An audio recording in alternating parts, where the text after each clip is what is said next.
अनेक शुभकामनाएं। मैं आज रेडियो के माध्यम से आपसे कुछ मन की बातें बताना चाहता हूं और मेरे मन में तो ऐसा है कि सिर्फ आज नहीं, ये बातचीत का अपना क्रम आगे भी चलता रहे। मैं कोशिश करूंगा हो सके तो महीने में 2 बार या तो महीने में 1 बार समय निकाल करके आपसे बातें करूं। आगे चल करके मैंने ये भी मन में सोचा है कि जब भी बात करूंगा तो रविवार होगा और समय प्रातः 11 बजे का होगा, तो आपको भी सुविधा रहेगी और मुझे भी ये संतोष होगा कि मैं मेरे मन की बात आपके मन तक पहुंचाने में सफल हुआ हूं। आज जब विजयादशमी का पर्व मनाते हैं, ये विजयादशमी का पर्व बुराइयों पर अच्छाइयों का विजय का पर्व है। लेकिन एक श्रीमान गणेश वेंकरादरी, मुंबई के सज्जन, उन्होंने मुझे मेल भेजा और उन्होंने कहा कि विजयादशमी में हम अपने भीतर की 10 बुराइयों को खत्म करने का संकल्प करें। मैं उनके इस सुझाव, श्रीमान गणेश वेंकरादरी, मुंबई के सज्जन, उन्होंने मुझे मेल भेजा और उन्होंने कहा कि विजयादशमी में हम अपने भीतर की 10 बुराइयों को खत्म करने का संकल्प करें। मैं उनके इस सुझाव के लिए उनका आभार व्यक्त करता हूं। हर कोई जरूर सोचता होगा अपने अपने भीतर की जितनी ज्यादा बुराइयों पर को पराजय करके विजय प्राप्त करें, लेकिन राष्ट्र के रूप में मुझे लगता है कि आओ विजयादशमी के पावन पर्व पर हम सब गंदगी से मुक्ति का संकल्प करें और गंदगी को खत्म कर करके विजय प्राप्त करना। विजयादशमी के पर्व पर हम ये संकल्प कर सकते हैं। कल 2 अक्टूबर महात्मा गांधी की जन्म जयंती पर स्वच्छ भारत का एक अभियान 125 करोड़ देशवासियों ने आरंभ किया है। मुझे विश्वास है कि आप सब इसको आगे बढ़ाएंगे। मैंने कल एक बात कही थी स्वच्छ भारत अभियान में कि मैं 9 लोगों को निमंत्रित करूंगा और वे खुद सफाई करती हुई अपनी वीडियो को सोशल मीडिया में अपलोड करेंगे और वे और 9 लोगों को निमंत्रित करेंगे। आप भी इसमें जुड़िए, आप सफाई कीजिए, आपके 9 जिन लोगों को आप आह्वान करना चाहते हैं उनको कीजिए, वे भी सफाई करें। आपके साथी मित्रों को कहिए, बहुत ऊपर जाने की जरूरत नहीं है। वो और 9 लोगों को कहे, वो और 9 लोगों को कहे, धीरे धीरे पूरे देश में ये माहौल बन जाएगा। मैं विश्वास करता हूं इस काम को आप आगे बढ़ाएंगे। हम जब महात्मा गांधी की बात करते हैं तो खादी की बात बहुत स्वाभाविक ध्यान में आती है। आपके परिवार में अनेक प्रकार के वस्त्र होंगे, अनेक प्रकार के फैब्रिक्स होंगे, अनेक कंपनियों के प्रोडक्ट होंगे। क्या उसमें एक खादी का नहीं हो सकता क्या? मैं आपको खादीधारी बनने के लिए नहीं कह रहा हूं, आप पूर्ण खादीधारी होने का व्रत करें ये भी नहीं कह रहा हूं। मैं सिर्फ इतना कहता हूं कि कम से कम एक चीज, भले हैंडकरचीफ हो, भले घर में नहाने का तौलिया हो, भले हो सकता है बेडशीट हो, तकिए का कवर हो, पर्दा हो, कुछ तो भी हो। अगर परिवार में हर प्रकार के फैब्रिक का शौक है, हर प्रकार के कपड़ों का शौक है, तो एक ये भी तो होना चाहिए। और ये मैं इसलिए कह रहा हूं कि अगर आप खादी का वस्त्र खरीदते हैं तो एक गरीब के घर में दिवाली का दिया जलता है। और इसलिए एकाध चीज, और इन दिनों तो 2 अक्टूबर से लेकर करीब महीने भर खादी के बाजार में स्पेशल डिस्काउंट होता है, उसका आप फायदा भी उठा सकते हैं। एक छोटी चीज और आग्रहपूर्वक इसको करिए, आप देखिए गरीब के साथ आपका कैसा जुड़ाव आता है, उस पर आपको कैसी सफलता मिलती है। मैं जब कहता हूं 125 करोड़ देशवासी, अब तक क्या हुआ है, हमको लगता है कि सब कुछ सरकार करेगी और हम कहां रह गए। हमने देखा है अगर आगे बढ़ना है तो 125 करोड़ देशवासियों को करना पड़ेगा। हमें खुद को पहचानना पड़ेगा, अपनी शक्ति को जानना पड़ेगा। और मैं सच बताता हूं, हम विश्व में अजोड़ लोग हैं। आप जानते हैं हमारे ही वैज्ञानिकों ने कम से कम खर्च में मार्स पहुंचने का सफल प्रयोग सफलतापूर्वक पार कर दिया। हमारी ताकत में कमी नहीं है, सिर्फ हम अपनी शक्ति को भूल चुके हैं, अपने आप को भूल चुके हैं। हम जैसे निराश्रित बन गए हैं। नहीं मेरे प्यारे भाइयों बहनों, ऐसा नहीं हो सकता। स्वामी विवेकानंद अक्सर एक बात हमेशा बताया करते थे, शायद ये बात उन्होंने कई बार लोगों को सुनाई होगी। विवेकानंद जी कहते थे कि एक बार एक शेरनी अपने 2 छोटे छोटे बच्चों को लेकर के रास्ते से गुजर रही थी। दूर से उसने भेड़ का झुंड देखा तो शिकार करने का मन कर गया। तो शेरनी उस तरफ दौड़ पड़ी और उसका एक बच्चा भी उसके साथ दौड़ने लगा, लेकिन दूसरा बच्चा पिछड़ गया। शेरनी भेड़ का शिकार करते हुए आगे बढ़ गई। एक बच्चा भी चला गया, लेकिन एक बच्चा बिछड़ गया। जो बच्चा बिछड़ गया उसमें एक माता भेड़ ने उसको पाला पोसा बड़ा किया और वो शेर भेड़ के पीछे ही बड़ा होने लगा। उसकी बोलचाल, आदतें सारी भेड़ जैसी हो गई। उसका हंसना, खेलना, बैठना, उठना सब भेड़ के साथ ही हो गया। एक बार वो जो शेरनी के साथ बच्चा चला गया था, वो बड़ा हो गया था। उसने एक बार इसको देखा कि ये क्या बात है, ये तो शेर है और भेड़ के साथ खेल रहा है, भेड़ की तरह बोल रहा है, क्या हो गया इसको।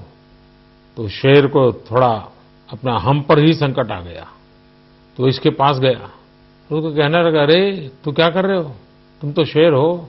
तो कहा, नहीं मैं तो भेड़ हूं, मैं तो इन्हीं के बीच पला हूं, बड़ा हूं, इन्होंने मुझे बड़ा किया है, मेरी आवाज देखिए, मेरी बातचीत का तरीका देखिए। तो शेर ने कहा कि चलो मैं दिखाता हूं तुम कौन हो। उसको एक कुएं के पास ले गए और कुएं में पानी के अंदर उसका चेहरा दिखाया और खुद के चेहरे के साथ उसको कहा, देखो हम दोनों का चेहरा एक है, मैं भी शेर हूं, तुम भी शेर हो। और जैसे ही उसके भीतर से आत्मसम्मान जगा, उसकी अपनी पहचान हुई, तो वो भी उस शेर की तरह भेड़ों के बीच पला हुआ शेर भी दहाड़ने लगा। उसके भीतर का सत्व जग गया। स्वामी विवेकानंद जी यही कहते थे, मेरे देशवासियों, 125 करोड़ देशवासियों के भीतर अपार शक्ति है, अपार सामर्थ्य है। इतना सामर्थ्य है, हमें अपने आप को पहचानने की जरूरत है, हमारी भीतर की ताकत को पहचानने की जरूरत है। और फिर जैसा स्वामी विवेकानंद जी ने कहा था, उस आत्मसम्मान को लेकर के, अपनी सही पहचान को लेकर के हम चल पड़ेंगे तो हम विजयी होंगे, हम सफल होंगे और हमारा राष्ट्र भी विजयी होगा, सफल होगा। मुझे लगता है हमारे 125 करोड़ देशवासी भी सामर्थ्यवान है, शक्तिवान है। हम भी बहुत विश्वास के साथ खड़े हो सकते हैं। इन दिनों मुझे ईमेल के द्वारा, सोशल मीडिया के द्वारा, फेसबुक के द्वारा कई मित्र मुझे चिट्ठी लिखते हैं। एक गौतम पाल करके व्यक्ति ने एक चिंता जताई है। उसने कहा है कि जो स्पेशली एबल्ड चाइल्ड होते हैं, उन बालकों के लिए नगरपालिका हो, महानगरपालिका हो, पंचायत हो, उसमें कोई न कोई विशेष योजनाएं होती रहनी चाहिए, उनका हौसला बुलंद करना चाहिए। मुझे उनका ये सुझाव अच्छा लगा, क्योंकि मेरा अपना अनुभव है। जब मैं गुजरात में मुख्यमंत्री था तो 2011 में एथेंस में जो स्पेशल ओलंपिक होता है, उसमें जब गुजरात के बच्चे गए और विजयी होकर के आए, तो मैंने उन सब बच्चों को, स्पेशली एबल्ड बच्चों को मेरे घर बुलाया। मैं 2 घंटे उनके साथ बिताए। शायद वो मेरे जीवन को बहुत ही इमोशनल, बड़ा प्रेरक वो घटना थी, क्योंकि मैं मानता हूं कि ये किसी परिवार में स्पेशली एबल्ड बालक है तो सिर्फ उनके माँ बाप का दायित्व नहीं है, ये पूरे समाज का दायित्व है। परमात्मा ने शायद उस परिवार को पसंद किया है, लेकिन वो बालक तो सारे राष्ट्र की जिम्मेवारी होता है। बाद में इतना मैं इमोशनली टच हो गया था कि मैं गुजरात में स्पेशली एबल्ड बच्चों के लिए अलग ओलंपिक करता था। हजारों बालक आते थे, उनके माँ बाप आते थे, मैं खुद जाता था। ऐसा एक विश्वास का वातावरण पैदा होता था। और इसलिए मैं गौतम पाल के सुझाव जो उन्होंने दिया है, इसके लिए मुझे अच्छा लगा और मेरा मन कर गया कि मुझे जो सुझाव आया है वो मैं आपके साथ शेयर करूं। एक कथा मुझे और भी ध्यान आती है। एक बार एक राहगीर रास्ते के किनारे पर बैठा था और आते जाते सबको पूछ रहा था, मुझे वहां पहुंचना है कि रास्ता कहाँ है। पहले को पूछा, दूसरे को पूछा, चौथे को पूछा, सबको पूछता ही रहता था। और उसके बगल में एक सज्जन बैठे थे, वो सारा देख रहे थे। बाद में खड़ा हुआ, खड़ा होकर के किसी को पूछने लगा तो वो सज्जन खड़े होकर के उसके पास आए। उसने कहा, देखो भाई, तुमको जहां जाना है ना, उसका रास्ता इस तरफ से जाता है। तो उस राहगीर ने उसको पूछा, भाई साहब, आप इतनी देर से मेरे बगल में बैठे हो, मैं इतने लोगों को रास्ता पूछ रहा हूं, कोई मुझे बता नहीं रहा है, आपको पता था तो आप क्यों नहीं बताते थे? बोले, मुझे भरोसा नहीं था कि तुम सचमुच में चल करके जाना चाहते हो या नहीं चाहते हो, या ऐसे ही जानकारी के लिए पूछते रहते हो। लेकिन जब तुम खड़े हो गए तो मेरा मन कर गया, हाँ अब तो इस आदमी को जाना है, पक्का लगता है। तब जाकर के मुझे लगा कि मुझे आपको रास्ता दिखाना चाहिए। मेरे देशवासियों, जब तक हम चलने का संकल्प नहीं करते, हम खुद खड़े नहीं होते, तब रास्ते दिखाने वाले भी नहीं मिलेंगे, हमें उंगली पकड़ कर चलाने वाले नहीं मिलेंगे। चलने की शुरुआत हमें करनी पड़ेगी। और मुझे विश्वास है कि 125 करोड़ देशवासी जरूर चलने के लिए सामर्थ्यवान हैं, चलते रहेंगे। कुछ दिनों से मेरे पास जो अनेक सुझाव आते हैं, बड़े इंटरेस्टिंग सुझाव लोग भेजते हैं। मैं जानता हूं कब कैसे कर पाएंगे, लेकिन मैं इन सुझावों के लिए, क्योंकि ये भी एक सक्रियता जो है ना, ये देश हम सबका है, कोई सरकार का देश थोड़ा है, नागरिकों का देश है। नागरिकों का जुड़ना बहुत जरूरी होता है। मुझे कुछ लोगों ने कहा है कि भाई जो लघु उद्योग शुरू करते हैं तो उसकी पंजीकरण जो प्रक्रिया है वो आसान होनी चाहिए। मैं जरूर सरकार में उसके लिए सूचना करूंगा। कुछ लोगों ने मुझे लिख करके भेजा है कि बच्चों को 5वीं कक्षा से ही स्किल डेवलपमेंट सिखाना चाहिए, ताकि वो पढ़ते पढ़ते ही कोई न कोई अपना हुनर सीख ले, कारीगरी सीख ले। बहुत ही अच्छा सुझाव उन्होंने दिखा है। उन्होंने ये भी कहा है कि युवकों को भी कंपलसरी स्किल डेवलपमेंट होना चाहिए उनकी पढ़ाई के अंदर। किसी ने मुझे लिखा है कि हर 100 मीटर पर एक डस्टबिन होना चाहिए, सफाई की व्यवस्था करनी है तो। कुछ लोगों ने मुझे लिख करके भेजा है कि पॉलीथीन की बैग पर प्रतिबंध लगना चाहिए। ढेर सारे सुझाव मुझे लोग भेज रहे हैं।